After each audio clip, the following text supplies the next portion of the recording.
जी जी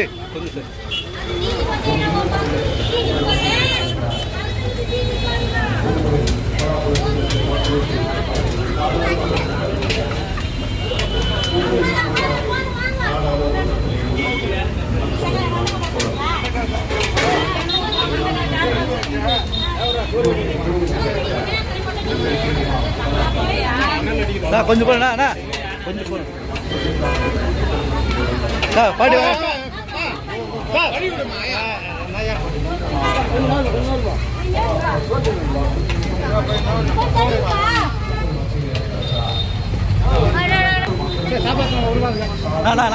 இதுனா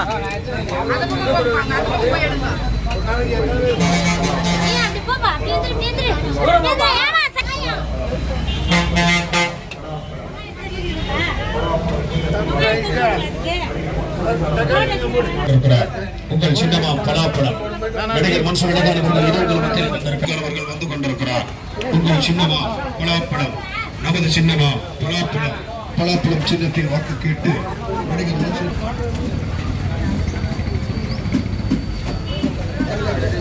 அலமேலு மந்தாபுரம் பகுதி மக்களை வந்திருக்கிறார்.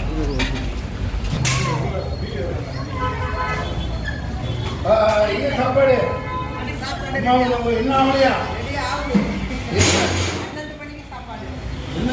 ஹோட்டல் எல்லாம் ஆயிடுச்சு. ஒண்ணுமே ஆகலையா?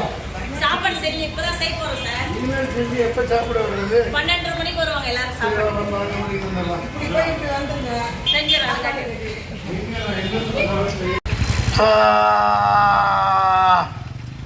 அதாவது மலைகளை பார்த்தா மலையை பாதுகாக்கலான்னு வந்தா அங்கங்க எரிச்சு விடுறாங்க. நைட்டு தெரியாதனமா மரங்கள், பச்சை மரங்களை எரிச்சிடுறானுங்க. ஏன் எரிக்கிறான்னு பார்த்தா கொஞ்ச நாள் இது பச்சை இல்லை இந்த மலைன்னு போட்டு ஆட்டையை போட்டு மலையை குறைஞ்சி விற்றுருவாங்க. இந்த ரயில்வே இதெல்லாம் எல்லாம் இந்த பொதுத்துறையை தூக்கி மோதி கொடுத்த பிறகு இந்த முதியோர்களுக்கெல்லாம் இந்த ட்ரெயினில் போகிற பாஸ் எல்லாம் கட் பண்ணிட்டான். சீனியர் சிட்டிசனுக்கு எல்லா இதுவும் கட் பண்ணிட்டான். 80 லட்சம் பேர் வடநாட்டுக்காரன் தமிழ்நாட்டில் இருக்கான். திருப்பூரில் அவங்களுக்கெல்லாம் ஓட்டு கொடுத்துருக்காங்களா என்னன்னு தெரியல. ஓட்டு உரிமை இருந்தால் எல்லாத்தையும் ரேட்டு வச்சு எல்லாம் துரத்தி விடுவேன் நான் வந்து. அதாவது இது வந்து அநியாயம். தமிழ்நாட்டுக்காரெல்லாம் 45-60 வருஷமாக கர்நாடகாவில் இருக்கான். தொடர்ந்து அங்கே இருக்கிறவங்களுக்கு தான் ஓட்டு கொடுக்குறாங்க. வந்த 4 வருஷம் 2 வருஷத்தில் கொண்டாந்து இந்த மாதிரி தான் அம்மா போட்டு தள்ளிட்டு எடப்பாடி வச்சு பிஜேபி கவர்மெண்ட் எல்லாம் இன்னைக்காரனையும் உள்ளே இறக்கி எல்லாம் எலக்ட்ரிசிட்டியில் வெளிநாட்டுக்காரன் வெளியே ஸ்டேட்டுக்காரன் ஒவ்வொரு தொகுதியிலும் ஒவ்வொரு துறையிலையும் தமிழனுக்கு வேலையே இல்லை. தமிழை குடிச்சு குடியாரனாகி செத்து போகிறான். அவ்வளோதான். அதனால இது மாற்றம் வரணும். நான் தனியாக நிற்கிறேன்.